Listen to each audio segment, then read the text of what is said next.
Bem, pessoal, dando então início aqui ao nosso projeto em falar sobre o livro Lições Preliminares do Direito, vamos começar pelo primeiro tópico, noção elementar de direito, que é o primeiro tópico do primeiro capítulo deste livro. E nós decidimos fazer aqui cada vídeo de no máximo 15 minutos. Então, a depender do tamanho do tópico, né, nós vamos ter que dedicar um ou mais vídeos para tratar de cada um dos tópicos. Tá? Se o tópico for maior, dois ou mais vídeos. Se o tópico for menor, apenas um vídeo de no máximo 15 minutos.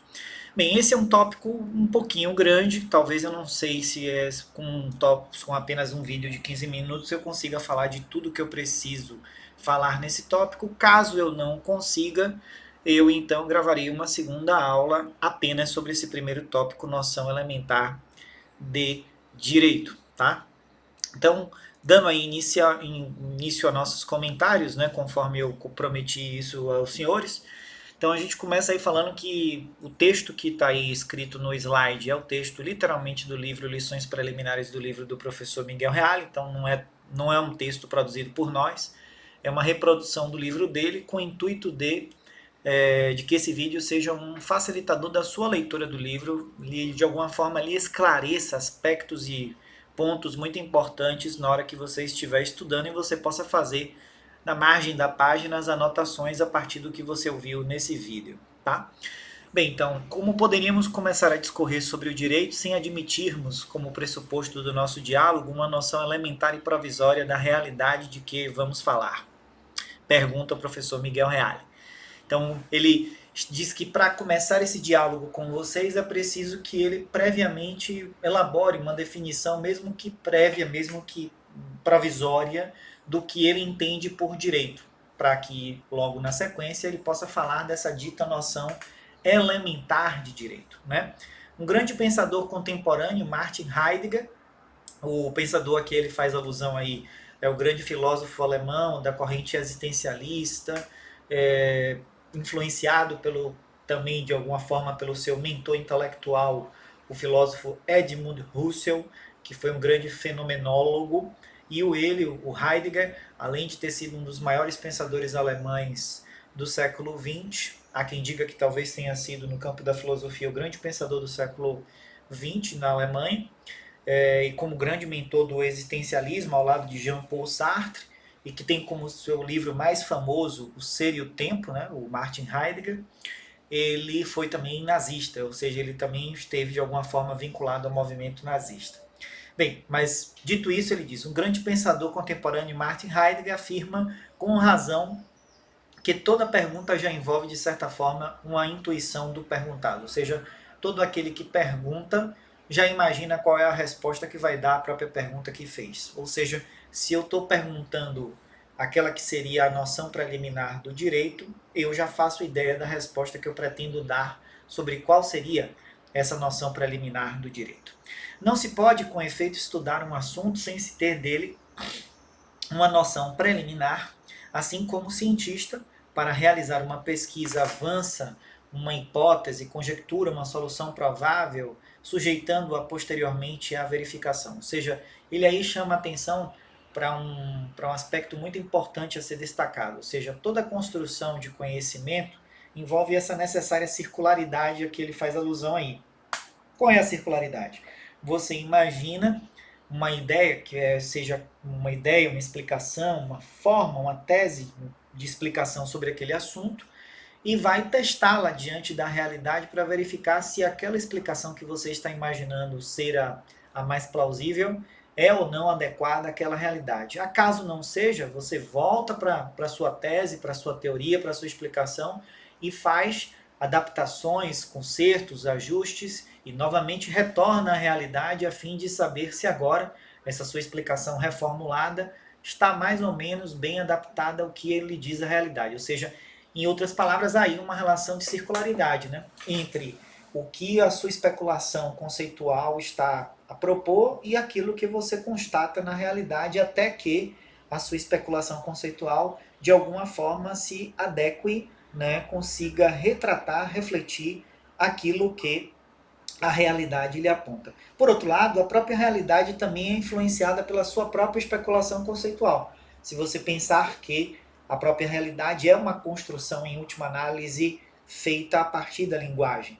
Ou seja, assim como a linguagem tenta retratar o que é a realidade, a própria realidade é uma construção da linguagem. E nisso a gente poderia dizer que Miguel Reale, ao falar disso, intuitivamente, implicitamente aí no texto, ele está fazendo mais uma vez referência ao pensamento de Martin Heidegger, o qual, por sua vez, foi ele, Martin Heidegger, o grande professor, o grande mentor intelectual de um outro filósofo alemão muito famoso chamado Hans-Georg Gadamer, e que dedicou grande importância, grande atenção da sua filosofia a essa circularidade entre a linguagem e aquilo que nós chamamos de realidade. E essa circularidade, esse pensador alemão, Hans-Georg Gadamer, no seu livro Verdade e Método, dá o nome de círculo hermenêutico. Mas esse é um outro problema e tema que talvez em outro vídeo a gente venha aprofundar, mas que agora me cabe chamar a atenção de vocês apenas para que os senhores percebam essa relação íntima e circular entre a especulação conceitual, que é feita a partir da linguagem, e a realidade com a qual ela é confrontada. Bem, no caso das ciências humanas, talvez o caminho mais aconselhável seja aceitar a título provisório, ou para princípio de conversa, uma noção corrente consagrada pelo uso. Qual seria essa noção, esse princípio de especulação em torno do que seria o direito? Ele está sugerindo que o mais adequado seríamos entender ou aceitar aquilo que o uso comum, leia-se, aquilo que a maior parte das pessoas dentro da sociedade entende por ser o direito. Leia-se. Portanto, não é aqui o ponto de partida dele aquilo que os juristas entendem pelo direito, nem o que os cientistas entendem pelo direito, mas sim aquilo que a maior parte das pessoas, leia-se, cidadãos ou não, formados em direito ou não, entendem pela palavra direito. E ele diz que ele, Miguel Reale, tem a impressão de que a maior parte das pessoas, quando se deparam com essa palavra direito, elas logo pensam na ideia de lei e de ordem. Veja que ele coloca em destaque aí em latim, no seu próprio, em itálico, desculpem, no seu próprio texto. Então, direito, para a maior parte das pessoas, remete à ideia de lei e remete à ideia de ordem. E ele diz, olha, o que isso quer dizer? Que o direito normalmente é visto como um conjunto de regras obrigatórias que garante a convivência social graças ao estabelecimento de limites à ação de cada um de seus membros. Ou seja, ele aí enfatiza que essa noção de lei e de ordem está umbilicalmente ligada à ideia de que o direito é o elemento necessário, ou seja, um conjunto de regras que viabiliza o que? A convivência social. Ou seja, ela seria, em última análise, o grande objetivo a ser alcançado por meio do direito. Então, a gente poderia dizer, por que não, que o direito seria a arte da convivência, ou seria a ciência que viabiliza a convivência social. E disso também a gente já pode depreender que a convivência social, não é, portanto, algo inato, não é, portanto, algo espontâneo, não é, portanto, algo que exista por si só dentro da sociedade e, nesse sentido, o direito seria inútil, dispensável, supérfluo. Não. Ele deixa claro que, sem as regras jurídicas, não seria possível existir convivência social. Em outras palavras, a convivência social depende das regras jurídicas. A convivência social é uma construção artificial promovida pelas regras jurídicas. Então, sem regras, sem direito, não é possível existir convivência social. Com isso, o nosso autor coloca-se aqui logo de cara, aliando-se, filiando-se ao pensamento de Thomas Hobbes, no livro O Leviatã, bem como também ao pensamento de Immanuel Kant, ao tratar sobre a busca da paz perpétua, esse último autor, Immanuel Kant. Os dois partem do pressuposto de que, antes da existência de regras, antes da existência de um Estado que elabora e estabelece essas regras, o que nós temos é o que eles chamam de estado da natureza. O que seria esse estado da natureza? Um estado caótico, um estado de bagunça, de baderna total, de colapso, onde, portanto, que prevalece a lei do mais forte. É, portanto, o estado onde a violência é generalizada e não é minimamente disciplinada.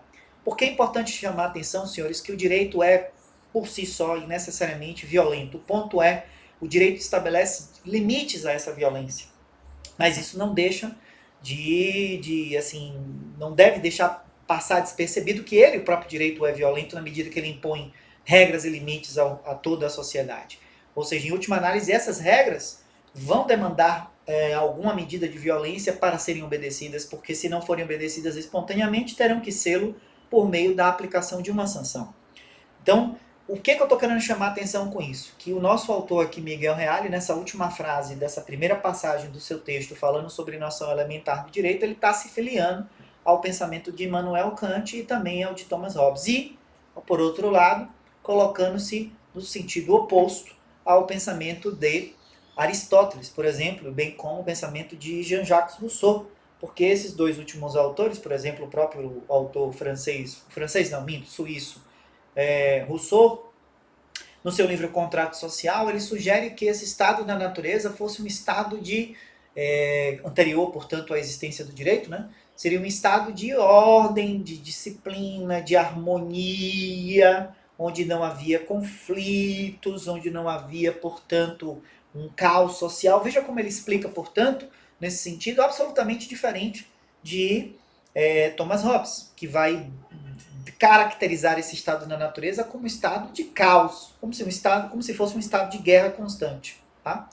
Bem, mas eu estou pontuando com isso aqui já de antemão quais são as premissas que influenciam em alguma medida, né, o pensamento do nosso autor, Miguel Reale, que estamos aqui comentando.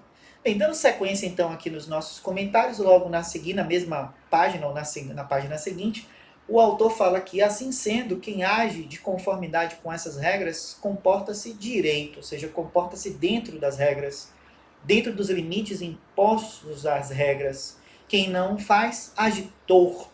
Torto aqui como fora da previsibilidade imposta pelas regras. Veja aqui, que se eu quisesse fazer uma leitura até mesmo a título de ciência política, a gente poderia dizer que o autor aqui associa a ideia de direita àquilo que está dentro das regras e a ideia de esquerda àquilo que questiona ou aquilo que interroga, que coloca dúvida ou que não obedece ou que não está de acordo com as regras impostas, tá? Essa frase aí pode nos levar a esse tipo de interpretação.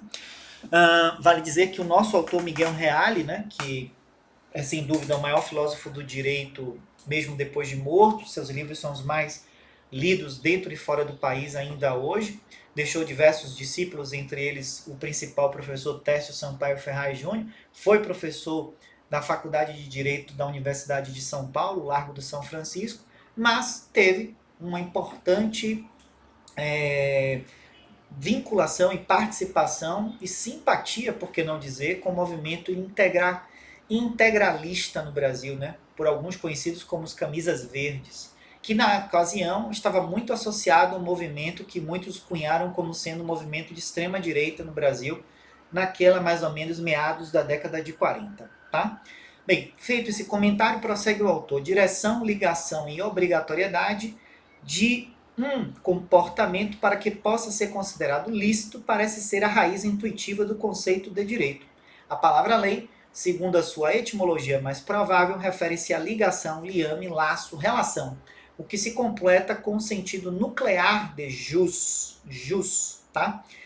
Que invoca a ideia de jungir, unir, ordenar, coordenar. Podemos, pois, dizer, sem maiores indagações, que o direito corresponde à exigência essencial e indeclinável de uma convivência ordenada, pois nenhuma sociedade poderia subsistir sem um mínimo de ordem, de direção e de solidariedade. Então, ele aqui nos lembra que o objetivo do direito é proporcionar a convivência social, que a convivência social só é possível através de ordem, direção e solidariedade, o que em última análise se vê encontrado nessa trilogia que ele vai defender posteriormente, fato, valor e norma, e que a palavra lei, ela por si só remete à ideia de ligação, mas também à ideia de união e ordem.